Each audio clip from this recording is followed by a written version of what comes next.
Hola, mi nombre es Gerardo Muñoz López y el día de hoy vamos a analizar la sesión que tiene que ver con derechos humanos y garantías individuales. Antes de entrar de lleno con el tema, es importante realizar una serie de precisiones con relación al concepto de derechos humanos.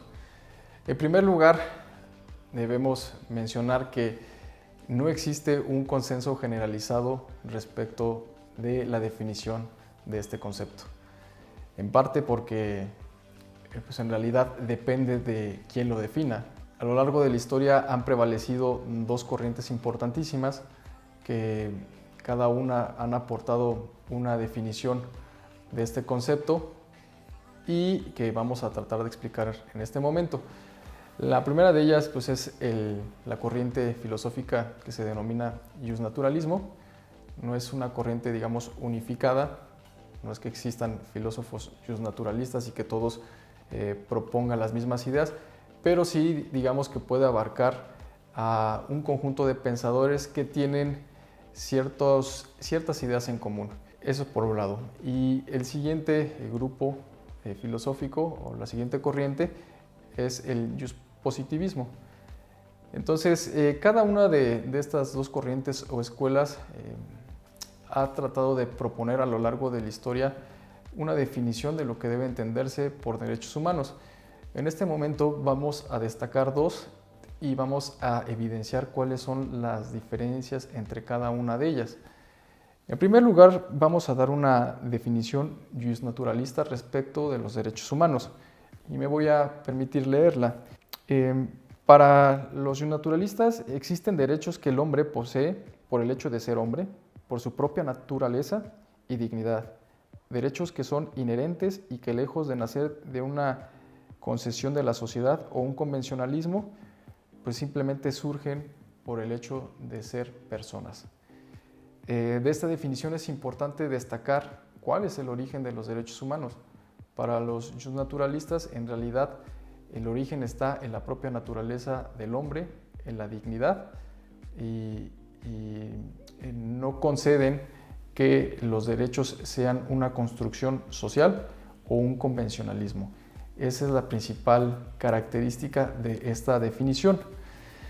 Por otro lado, la definición positivista que vamos a dar es una definición muy famosa de un jurista importante, Norberto Bobbio, y dice que los derechos humanos, por fundamentales que sean, son derechos históricos, nacidos en circunstancias determinadas, producto de luchas defensivas de nuevas libertades frente a viejos poderes, que son progresivos, que no son todos juntos y que tampoco son para siempre. Y sentencia que los derechos humanos no son el producto de la naturaleza, sino de la civilización humana. Entonces, la característica principal de esta definición es que pues, en realidad consideran que, contrario a lo que piensan los justnaturalistas, los derechos humanos son construcciones sociales que pues, dependen de los convencionalismos de los hombres y que en realidad estos derechos responden a necesidades históricas, es decir, que no existen desde un inicio ni por el simple hecho de ser persona como lo propagan los justnaturalistas. Entonces, entendiendo estas dos posturas, creo que nos sirven de un preámbulo importante para poder analizar a qué hacemos referencia con los derechos humanos. Dicho esto y teniendo en claro estas dos posturas, vamos a hacer un breve análisis histórico de lo que podemos entender por estos derechos humanos y cuándo fueron las primeras veces que se hizo referencia a este concepto. En la antigüedad, ciertamente ya se hablaba de ciertas concesiones o de ciertos derechos que las personas tenían por el simple hecho de ser humanos, ¿no? Digámoslo así. Los primeros ejemplos, y los vamos a citar de manera muy vaga, pues es en el derecho romano, donde se reconocía el derecho de gentes, es decir, los ciudadanos romanos tenían una serie de prerrogativas por el hecho de ser ciudadanos romanos y bueno, eso no nos queda claro. Sin embargo, los romanos también reconocían que los ciudadanos que no formaban parte de Roma y que de alguna manera habían sido dominados por el imperio, pues tenían ciertos derechos.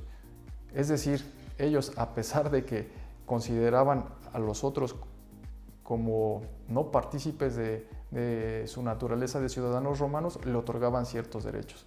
Entonces, ese es el primer antecedente. Digamos que los ciudadanos romanos o el derecho romano reconocía que los ciudadanos del mundo tenían ciertos derechos. Otro ejemplo claro del reconocimiento de los derechos humanos se dio ya de manera muy posterior con la conquista de América y de los pueblos indios, donde varios frailes, el principal, Fray Bartolomé de las Casas, hizo una defensa férrea de los derechos de los indígenas, de los naturales de estas tierras, para no ser conquistados a través de la violencia, ¿no? Reconociéndoles de esa manera y de manera expresa pues una serie de derechos que pues ellos tenían por el simple hecho de ser personas, ¿no? Esos son, digamos, los antecedentes remotos de los derechos humanos. Sin embargo, el concepto moderno de derecho humano y que venimos utilizando hasta la fecha tiene, digamos, una fecha de nacimiento. Y bueno, esa fecha de nacimiento se da con la Declaración de los Derechos del Hombre y del Ciudadano en Francia en 1789. En un módulo anterior hicimos referencia a que, bueno, la Revolución Francesa surge como un reclamo por parte de los ciudadanos franceses a los reyes o a los monarcas absolutistas, en este caso, a Luis XVI. Surge este movimiento social, finalmente derrocan a la monarquía y bueno, redactan este documento que, entre otras cosas, proclama que todos los ciudadanos se les debe garantizar la libertad, el derecho a la propiedad y la seguridad. Entonces, es el primer documento en la era de los estados modernos donde reconoce que los ciudadanos tienen un derecho en particular por el simple hecho de ser ciudadanos. Es importante esto porque, bueno, de alguna manera, si bien hasta ese momento se hablaba en términos generales de que existían una serie de derechos inherentes al hombre, que es más bien una cuestión que tiene que ver con el justnaturalismo, pues bueno, en este momento esos derechos que estaban muy en el aire, que eran unas construcciones teóricas, pues ahora son positivizados, es decir, fueron agregados o contenidos en una norma formal y por tanto pues resultaban obligatorios para todas las instituciones del Estado y para los ciudadanos el respeto a estos derechos. El segundo momento histórico que también es importante, pues es precisamente la proclamación de la Constitución de los Estados Unidos de Norteamérica en 1787, que se da pues, prácticamente a la par de la Revolución Francesa. Y a la par de esta Constitución, pues es también la redacción de la Carta de Derechos, de Bill of Rights, de 1791. Y es importante traer a colación la redacción de estos dos documentos porque, por lo menos en América, fue la primera Constitución y la primera declaración que reconoció los derechos de las personas. En ambas se protege la libertad de expresión, la libertad religiosa, el derecho a tener y portar armas y el derecho a reunirse y también el derecho o la libertad de petición. Entonces vemos de nueva cuenta que ya en un documento que es fundatorio de un Estado se reconocen de manera positiva, de manera formal, una serie de derechos y prerrogativas a favor de los ciudadanos. Situaciones que no ocurrían en los estados, o más bien en los gobiernos que surgieron antes de los estados modernos. Posteriormente, otro antecedente importante a destacar es la primera Convención de Ginebra, que se dio en 1864. En esta Convención de Ginebra se reunieron alrededor de 16 países europeos y un par de países americanos. Y el objetivo de esta convención fue básicamente ponerse de acuerdo en el tratamiento de heridos de guerra y de los cuerpos auxiliares o los cuerpos de salud que intervenían en los conflictos bélicos. Este acuerdo pues, dio como origen el hecho de aceptar un tratamiento especial para los heridos durante las guerras y también el libre tránsito de instituciones de salud para recoger precisamente a los heridos. Entonces,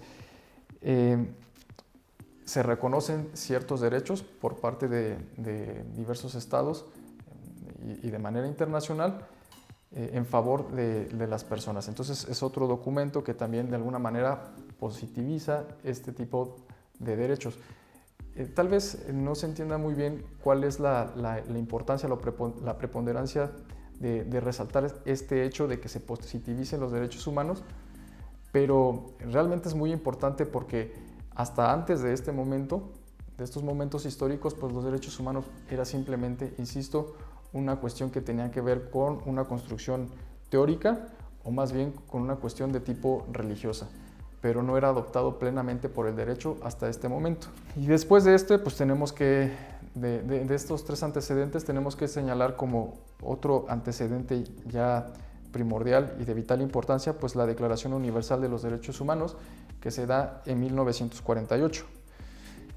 Esta declaración, pues bueno, surge como consecuencia o como respuesta a los conflictos bélicos generados en la Primera y la Segunda Guerra Mundial, y fue inspirada en el pensamiento del presidente Roosevelt, presidente americano, que se refirió a esta declaración como una carta magna internacional, como un contrato social internacional, y fue adoptada por las Naciones Unidas el 10 de diciembre de 1948. El artículo primero de esta declaración es muy importante y me voy a permitir leerlo.